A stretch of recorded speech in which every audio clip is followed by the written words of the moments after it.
I didn't think for me at any stage that I would suffer as much as I am, and I had no idea. In my family, no one talked about it. The women never spoke. I wouldn't have known that my mum had gone through menopause. And did she go through menopause? I don't really know. My aunts, did they? They just soldiered on. I started hot flushes when I was 52, but I didn't realise that was menopause. I thought my heating was broken. I honestly thought I was ready to call British Gas, and because I'd just got a new boiler, so I thought it was that. I was opening the windows. I don't know why. Maybe I was in denial. Yeah. And then one day it clicked. I was like, oh, and I just laughed. They sound, oh, well, just hot flushes are just hot flushes. But it's like you've just been sitting normally and suddenly you feel as if your whole body's going into a fever. You know, like your whole body just breaks out into this sweat all over. You can feel it all over your body, the roots of your hair and your neck and your chest. I can literally feel the hot flash start in my brain. And also I can feel where in the brain it starts. It's in the front, like left-hand side here. And as soon as a hot flash happens, I know it sounds nuts. My partner laughs at me all the time. I feel like something goes, like, it makes that sound too. In my mind, it makes that sound. Like something gets released, like there's a spark, and it starts there first in the brain. Work was really stressful. We were getting married, we were buying a house. There was just like a lot going on, and I ended up with like really bad insomnia. And I remember saying to Ross, like, this sounds really silly, but I feel like I've flipped my hormones upside down. And I don't know how to get them back again. At that time, I must have been 34, 35. And I went to the doctors. They're just like, based on your results, it looks like you're going through menopause. And I was just like, sorry, I don't understand. So like, if I'm going through menopause, what does that mean if I want to have children? And the doctor just said, oh yeah, you won't be able to have your own kids. Very rapidly, my periods got heavier and heavier and heavier. It was the summer, it was a really hot day, and I was in the shower, and I'm having my shower and I'm washing my hair, and then I look down and the floor of the bath, you know, my feet and the base of the bath was just red. It was like someone had just tipped red paint in the bottom of the bath. It was just a sea of red. And I remember I just stood there, like looking, thinking, okay, like, what do I do? Do I tell Tony to phone an ambulance? This can't be normal. The hair started falling out, concentration levels got worse, my mood got worse. I felt really down.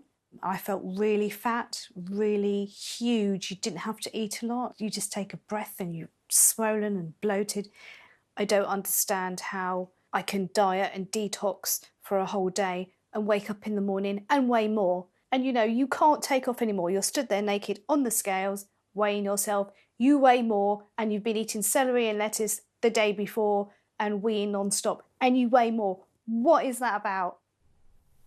Night sweats, restless legs, hot flushes, migraines, like really bad digestion, heartburn, like brittle nails, dry skin, anxiety, low confidence, things like memory loss. I didn't realise that was a symptom of the menopause, so I just thought I was getting really shit at my job. I had brain fog. I started to forget things. I couldn't remember anything. And it was quite disconcerting because I had quite a job where I had to remember a lot of things.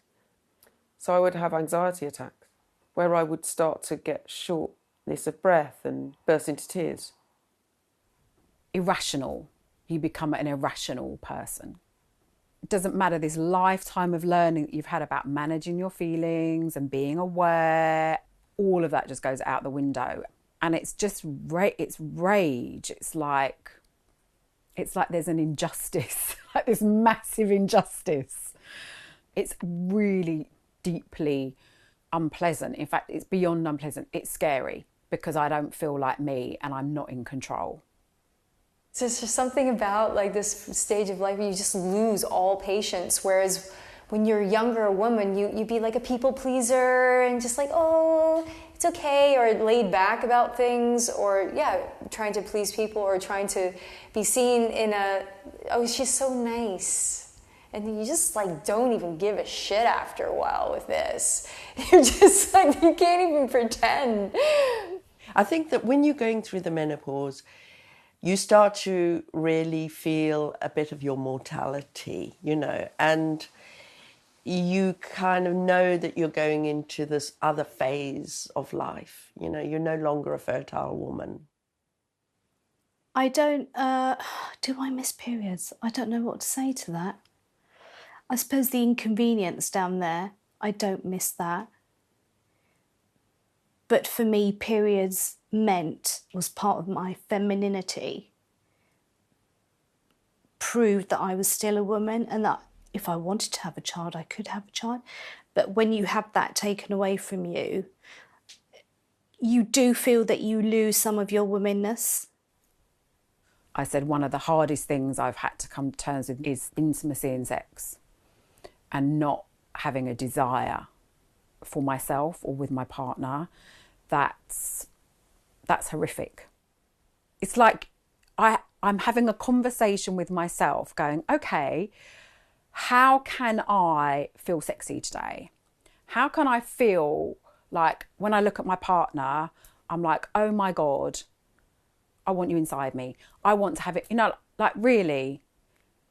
Like I did go through a period where I thought that Ross would find me less attractive because I couldn't give him the one thing that we wanted, and he's never made me feel like that. But mentally, I just thought like my body has failed me, and now I have failed like us as a family, and that is a really unattractive place to be.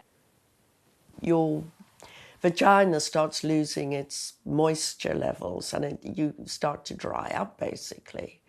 And at the beginning it wasn't severe, but I had a lot of scar tissue from, first of all, the first birth I had an episiotomy. The second birth I had a bad tear. And the skin on my perineum started to thin and dry a bit. And suddenly I had real problems with that scarring. Like it would feel really tight and painful, and sex became quite painful unless I used a lubricant. My libido did go completely, but I was okay with that. I think part of the change is we want to stay the same as we were, and we need to embrace where we're going. It's not a bad thing. If your libido goes, it's not necessarily bad. I remember a phrase that Boy George said, and he said, what did he say? He said, sometimes I'd just rather have a cup of tea than have sex. And that is true, and there's nothing wrong with that. As women, we're really sold that sexual energy is what is the most important. And when we lose that, then we feel like we don't have that anymore. It's not that we're losing it, it's changing. It's shifting into something else. You can start using sexual energy in a different way. I think it gets confusing for women because possibly that submissive receptivity is kind of gone. Where you're like, yeah, just take me, do me, or it almost opens up all of these other avenues. Yeah, I would say that menopause is unpleasant. Like we don't talk about it in society, but it's unpleasant.